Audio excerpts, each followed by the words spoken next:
எக்ஸாமுக்கு படிக்கிறது ரொம்ப கஷ்டமா இருக்கு. பங்கு எக்ஸாம் ஃபீஸ் கட்டாதனால இந்த தடவை நீ அரியர் எக்ஸாம் எழுதலோடா. நீ ஏன் எப்படியாவது பாஸ் பண்ணிடு. ஏன்னா உளறிட்டு இருக்க. டேய் நீ எவ்வளோடா வச்சிருக்க? ஏய் நான் எவ்வளோடா வச்சிருக்கேன்? என்னதான் 2 பேர் வச்சிருக்காங்க. ஏன்னா மட்டி மாதிரி காமெடி பண்ணிட்டு இருக்க. இருப்பங்க நான் தரேன். பங்கு 200 எச்சா இருக்குடா. பரவாயில்ல, அடிஷனல் ஷீட் வாங்கி எழுது. இது கூட பரவாயில்ல பங்கு, வேலை தரதா கஷ்டம். டேய் என்னடா நீ இரு, பாஸ்ட்ட கேட்கலாம். பாஸ், ஆன்லைன்லேயே ஜாப் தேடுற மாதிரி ஏதாவது வெப்சைட் இருந்தால் சொல்லுங்க பாஸ்.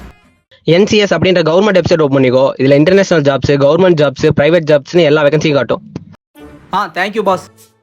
எதையும் போட்டு குழப்பிக்காம ஒழுங்கா எக்ஸாமுக்கு படிச்சுட்டு வா போ. ஃப்ரெண்ட்ஷிப்னா உங்களை மாதிரி தாண்டா இருக்கணும். ஃப்ரெண்ட்ஷிப்பும் கிடையாது, ஒரு மண்ணாங்கட்டியும் கிடையாது. அவன் வந்து காட்டுவாங்கிற தைரியத்துல தான் நான் படிக்காம இருக்கேன். அவன் வரலன்னா நான் எப்படி பாஸ் பண்ண முடியும்?